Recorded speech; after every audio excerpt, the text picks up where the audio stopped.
I'm the ambassador of the Embassy of Aliens. This is our first official speech to the public.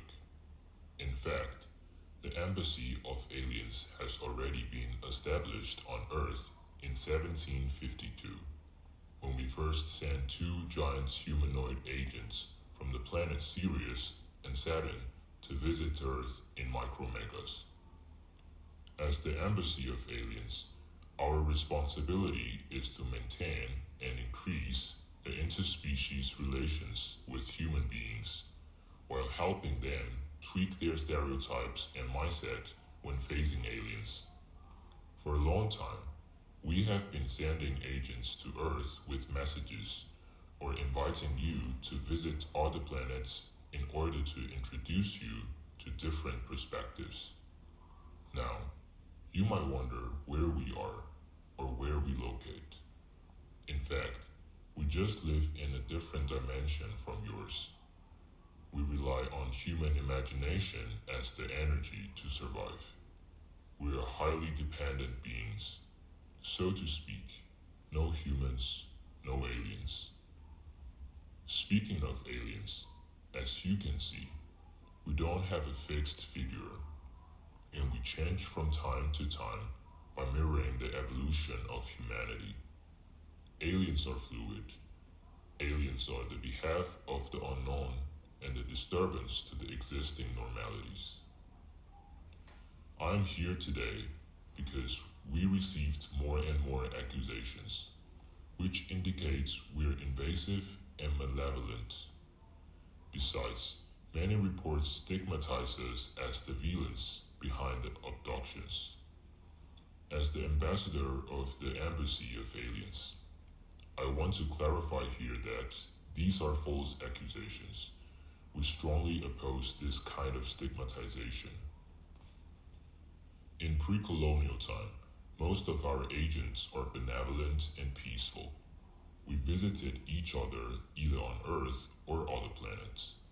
Our agents also invited you to board the vessel and took you to travel around the solar system in 1887 in letters from the planets.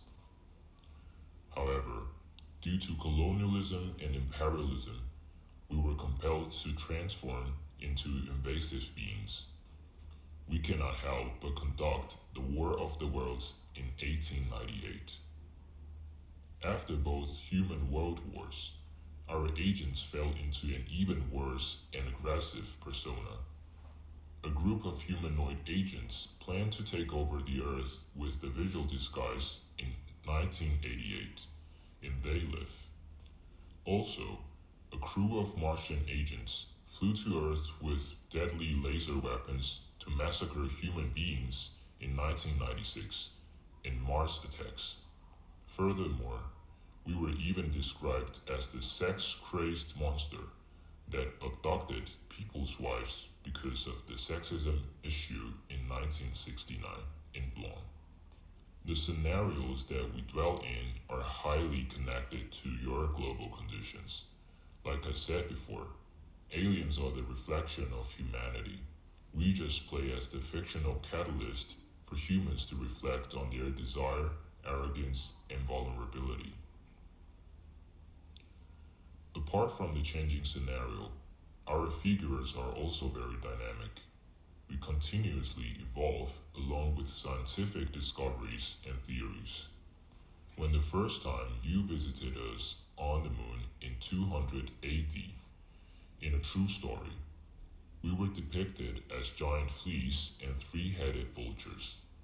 But after Galileo started astronomical observation and Darwin proposed natural selection theory, our agents gradually evolved from arbitrary imagination to more scientific-based speculation, like the humanoid beings that you encountered in 1977 in Close Encounter of the Third Kind, and the octopus-like beings that we sent to Earth to deliver a gift in 2016 in Arrival, or the monstrous-like wacky beings that can sustain under the high atmospheric pressure on the exoplanet Terra in 2020 in Alien World.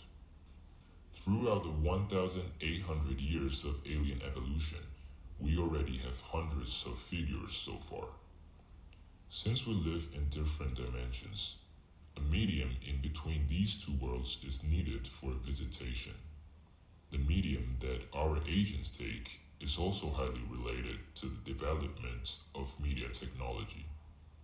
Our agents meet you via ink and printing techniques in the beginning, via motion picture and film techniques since the 1900s, via radio waves and radio receivers since the 1920s, and via the internet and smart devices today. We approach each other more efficiently through the ever-changing mediums, while our two worlds are getting more and more entangled. Nowadays, our phantoms are on the clouds, on the screens, and on everyone's mind. As you can see, aliens are like a hybrid of your scientific discoveries, technological developments, and global conditions. In this space era, humans also started to seek aliens in your dimension. You reached out to aliens by sending messages through the radio telescope and vinyl records. You sent rovers to the moon and Mars. You also started to simulate the universe with the help of artificial intelligence. However, since the time you landed on the moon in 1969, humans also meet the criteria of aliens that you define in fiction. Like I said in the beginning, aliens are dependent beings. Since humans are also aliens, you need to figure out a way to coexist with others, while preventing the undesirable scenarios in our dimension from happening again in your dimension. Humans need not think like aliens, but think through aliens. As the embassy of aliens, this time, rather than just proposing reflection for humans, we call for a change of human stereotypes to aliens. In the upcoming speech, we will organize our agents to introduce you to the practice of thinking through aliens. I am the ambassador of the Embassy of Aliens. We will meet you again soon.